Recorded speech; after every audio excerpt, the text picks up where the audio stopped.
waaw man maa ngi tudd Mademba Camara man maay premier adjoint wu syndicat SUTRAI syndicat unique des travailleurs du rail affilié à la CNTS FC. waral ndaje bi bala ma koo njëkk a wax dafa am mbokk mu baax moo xam ne dafa am loo xam ne da koo rappelé léegi sëñ Laxat mu baax mi da daan wax ni dañ daan wax diw dafa jaay ngorom mu ne amu ko woon donc fii képp ku fi jaay sa ngor da ngaa amuloon ngor loolu dama ko bëggoon a préciser.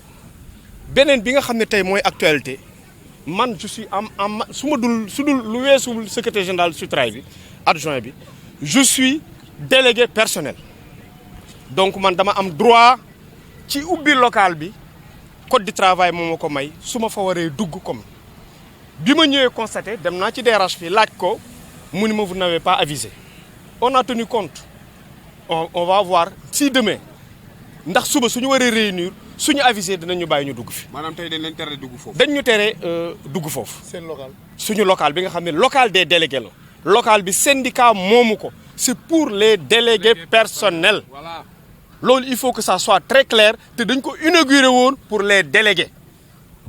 beneen bi li ma gën a indil sama teewaay fii mooy dafa am lu ñuy wax benn liberté syndicale convention 87 sur la liberté syndicale tey.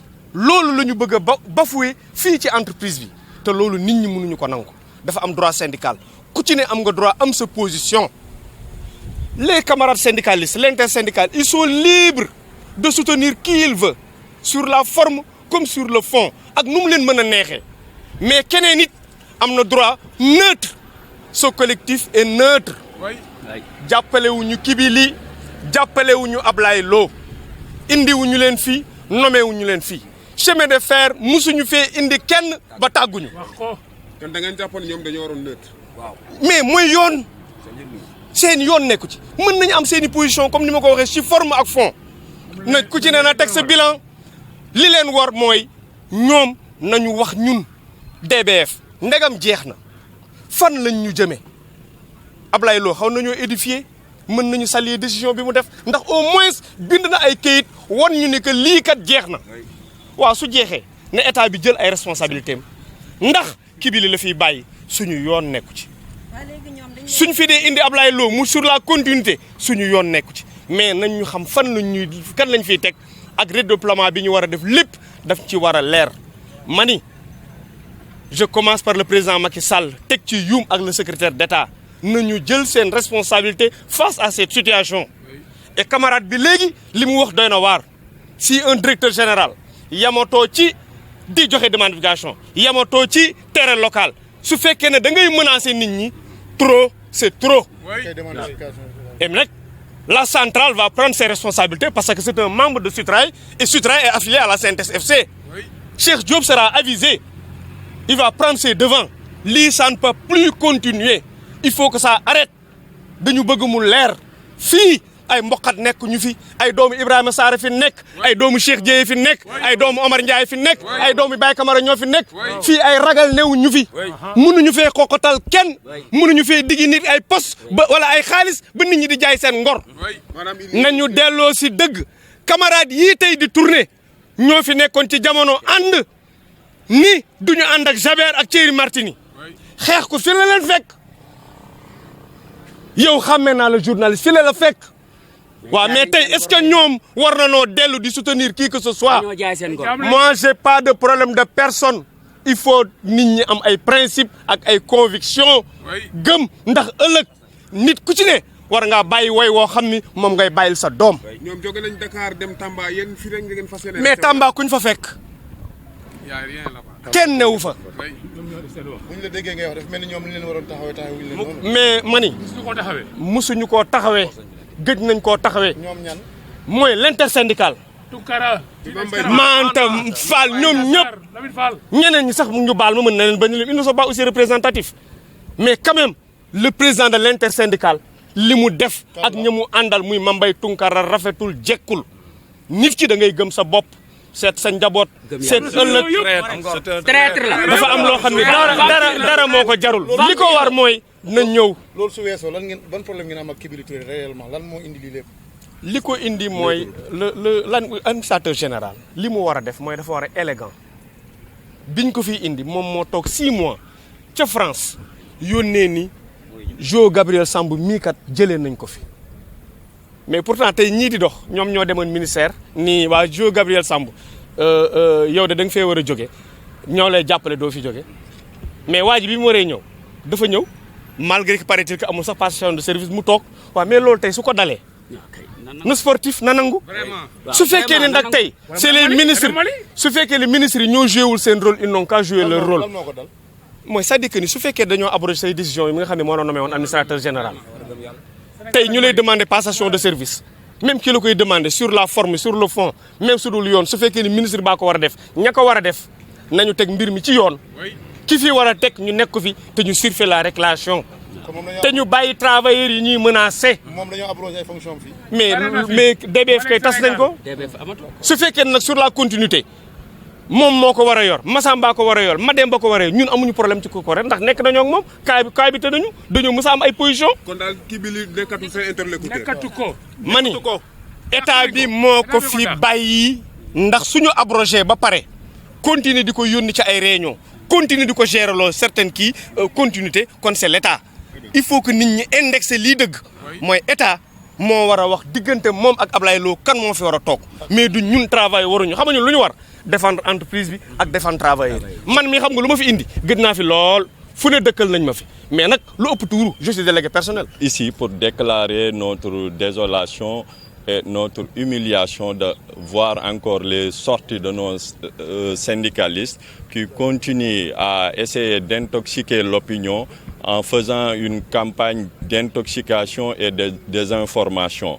Et face à cela, ils sont soutenus par notre administrateur qui continue à les piloter vers l'erreur. Parce que nous, on s'est toujours voulu être clair face à l'opinion et à l'autorité.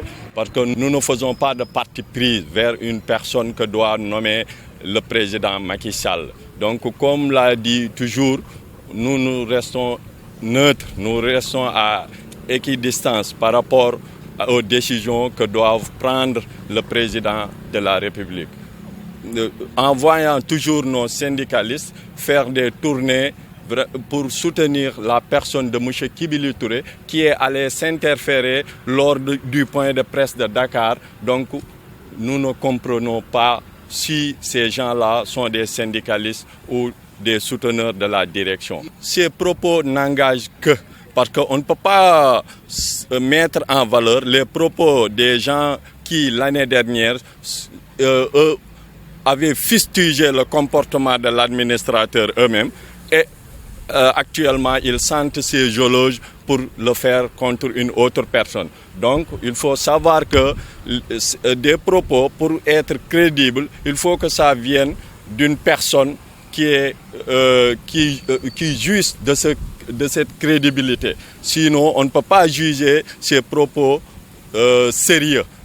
Parce que l'année dernière, au mois de mars, les images sont là. Donc, Mambay Tonkara avait dénoncé le comportement de Kibili Touré. Il avait dénoncé ses agissements dans l'entreprise. Et aujourd'hui, s'ils se permettent de dire qu'il a fait ceci ou cela, bon, vraiment, nous ne comprenons plus. Ce que nous lui reprochons, nous avons une preuve ce matin de plus. Donc, nous sommes venus, comme d'habitude, faire une réunion qui précède toujours nos points de presse et on a vu notre local fermé. Et oui, il nous a interdit d'accéder à notre siège. Et aussi, hier, j'ai reçu des menaces venant de lui, des menaces téléphoniques que je tiens même à tenir compte pour faire une déclaration à la suite de ce point de presse. Parce que tout ce qui pourrait m'arriver sur mon chemin de travail ou bien à l'occasion de la vacance de mes préoccupations, donc ça serait imputable à M. Kibili Touré.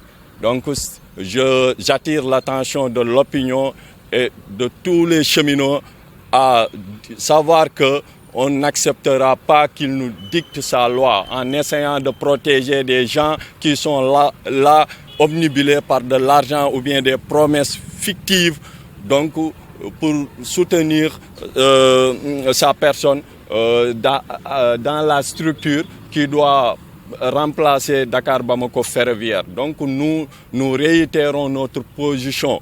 On ne peut pas se permettre de soutenir quelqu'un qui essaie d'agresser les gens, qui essaie d'intimider les gens. Vous avez vu la fois dernière avec les demandes d'explication infondées, qui reprochent à des agents qui ne sont pas de service d'avoir abandonné des postes, alors que d'autres sont là depuis plus de 7 mois sans rien faire et être payés en déplacement et d'autres primes. Donc ça, c'est anormal.